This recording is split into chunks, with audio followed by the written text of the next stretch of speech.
Episode 7 of Pachinko tells the story of Hansu and his life with his father in the town of Yokohama, a city in Japan.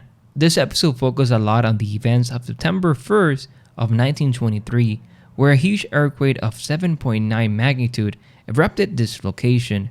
The episode focused a lot on the pain of these events and everything that the character of Hansu go through.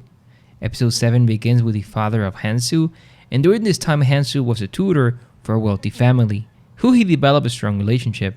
It's at the end where we see how he got the watch that is a big focus on the series. We get to see this relationship of how different Hansu was during those times. Together they go to a boxing match where we see a lot of soldiers and Hansu with a cool hat. The important aspect about this episode is when we meet a man that Hansu's father owes money. We see this later, and this is when this character of Ryoshi offers Hansu a job. This is the character that eventually Hansu started working for. We get to see more of this character throughout the episode. During this time, we're transported to 1923 in a beautiful way, but as we see later, in a sad way as well. And I love the way we're transported to the town of Yokohama. This year of September 1st is going to be 100 years of this event. In the Holmes house, as in Sherlock Holmes, Hansu speaks 3 languages at this time: English, Japanese, and Korean. It's just how smart Hansu is. Now, Mrs. Holmes has a clock he takes at the end of the episode, and when Hansu with his cool hat goes to Mr. Holmes, he reads it, and we can see the respect Hansu had at this point to everyone, as well as the relationship that he had with his dad. Hansu said that Americans are good at many things, but his dad said that you only need to be good at one thing, but whatever it is, to make sure you're the very best. I just really love this scene as we see the relationship that Hansu and his father had. And something else that he says that I just love in the scene, he said, it's not because of privilege the kid could have been swallowed by the world. Again, another perspective by the father of Hansu. I love this last conversation, was really meaningful, and the connection that they had before everything goes in a different way in the episode. And Hansu looks at the stars dreaming of those things he won, like the status and riches of the home family, and love how the way represented. Now, during the next day, Hansu hears that Hansu's father stole money from the boss, but Hansu's father is a good man. He used the money to help someone else, and again, this is just cause and effect. Now, before the earthquake, they have a discussion, a big fight, in my opinion, and this was a sad moment for the father of Hansu because it brought him shame, in my opinion, and as well as he doesn't want that for his son. Now, the last moments before the episode change direction is Hansu willing to work for Mr. Ryoshi, and this is when the earthquake happens. And the last minutes or so of the episode is that journey for many people who suffered and lost everything.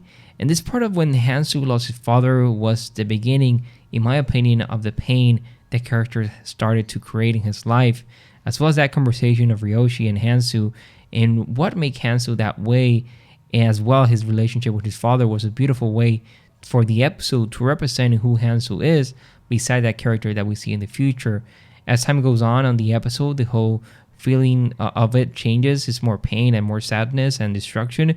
And that part for me, it was a little sad. Like, so many people died during those events, and it was inspired by, the episode inspired by a lot of things that happened in real life. And it changed the way I saw this series, as the show wants to showcase real moments in human life.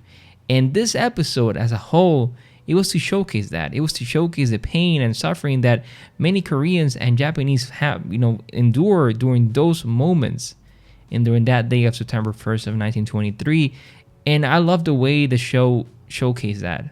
It's obviously in a sad way, but I just love how the episode really wanted to do this, and congratulations to Apple for doing such a beautiful episode, because they did it in a respectful way.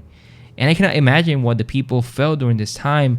But now the big focus as well in the episode is that because of the watch, we get to know where that he got the watch, and it was because of this sad moment. And going to the last scene of the episode, where we see Hansu alone by himself, seeing all the destruction of what happened. And we can see that this character that we see at the beginning and the character at the end, it's a changed man. The character that we see at the end of this character, in my opinion, Hansu now is going to go for what he wants. And we can see how the pain that he go through in all this episode is what make him the character that he is. Just a beautiful episode. In my opinion, this has been my favorite episode this season. I love the way they showcase all of this. This was going to be a quick video, as I just wanted to go ahead and talk about this episode, and I'm going to go ahead and do a separate video next week on the finale.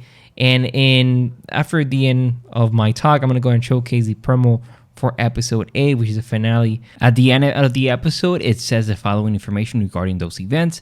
The first thing is on September 1st, 1923, an earthquake of 7.9 in magnitude erupted in the Kanto region. More than 100,000 lives were lost, including innocent Koreans scapegoated for the devastations afterwards by Japanese vigilantes, which is something that we saw in the episode as well. The exact number of Koreans murdered is disputed, but many historians place the casualties in the thousands. So again, we're adding what happens in the earthquake, but as well as the events of those that vigilantes that wanted to take advantage of the situation that happened that day. But anyways, leave your comments below. What are your thoughts on this episode 7? Thank you so much for watching. My name is Christian from Beyond Premiere, and I'll see you in the next one. Bye bye, everyone. 손톱이 다 부러지고 부족한 거 하나 없이 키울 겁니다. This sacrifice